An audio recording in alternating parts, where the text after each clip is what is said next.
బొడ్డెమ్మ అంటే బాలా త్రిపుర సుందరీ దేవిని ఇక్కడ వాళ్ళు అంటే బుల్లిగా ఉండేటువంటి చిన్నదైనటువంటి అమ్మవారికి పూజ చేస్తున్నాం, అంటే చిన్న పిల్ల అయినటువంటి అమ్మవారికి పూజ చేస్తున్నాం అనేటువంటి అర్థం ఇందులో గోచరిస్తుంది. బొడ్డెమ్మ అంటారు అంటే బాలా త్రిపుర సుందరి అని ఇక్కడ అర్థం. ఆ బాలా త్రిపుర సుందరికి ఇక్కడ శ్రీచక్రం రూపంలో పూజ చేయటం అనేటువంటిది విశిష్టమైనటువంటి అంశంగా మనకి కనిపిస్తుంది. అయితే ఆ పూజలో కూడా సహస్రనామాలు కానీ, అష్టోత్తరాలు కానీ, మంత్రాలు కానీ, తంత్రాలు కానీ ఏమీ ఉండవు.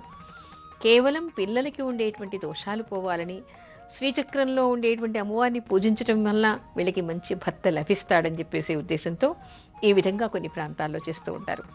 అయితే భాద్రపద బహుళ పంచమి రోజు మధ్యాహ్నంగా ఈ మట్టితో శ్రీచక్రాన్ని తయారు చేసి ఒక ఇంట్లో పెట్టుకుని ఆ ఇంటికి అందరూ వచ్చి సామూహికంగా పూజ చేస్తారు. ఆ సామూహికంగా కూడా పూజ ఏమిటంటే ఎంతమంది అమ్మాయిలు ఆ పూజ చేస్తూ ఉన్నారో ఆ చతురస్రాకారమైనటువంటి పీట మీద అమ్మవారి చుట్టూ కూడా ఎవరికి వాళ్ళు మట్టితో చేసినటువంటి ఒక చిన్న పీటలాగా తయారు చేసి దాని మీద చక్కగా ముగ్గులు పెట్టి దాని మీద ప్రమిదను పెట్టి దీపారాధన చేస్తారు.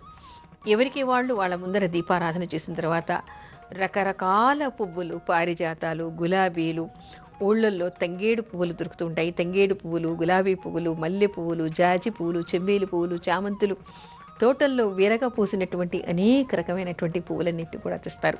అలాంటి పువ్వులన్నింటినీ తెచ్చి అమ్మవారికి నిండుగా పోసేస్తారు.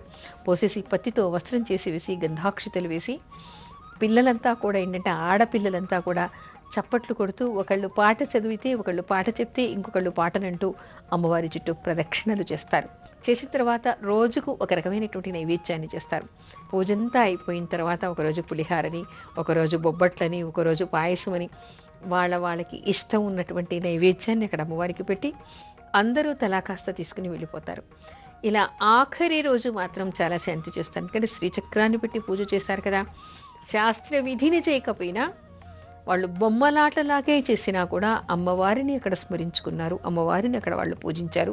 ఆ తర్వాత ఏమిటంటే ఆఖరి రోజు అందరూ ఎవరి వారి బంధువుల్ని, మిత్రుల్ని పిలుచుకుని ఒక దగ్గర వాళ్ళందరికీ కూడా విందు భోజనం ఏర్పాటు చేస్తారు. ఆ విందులో వండేటువంటి వంటకాలని కూడా పరిశుభ్రంగా వండి అక్కడ శ్రీచక్రానికి నివేదన చేస్తారు.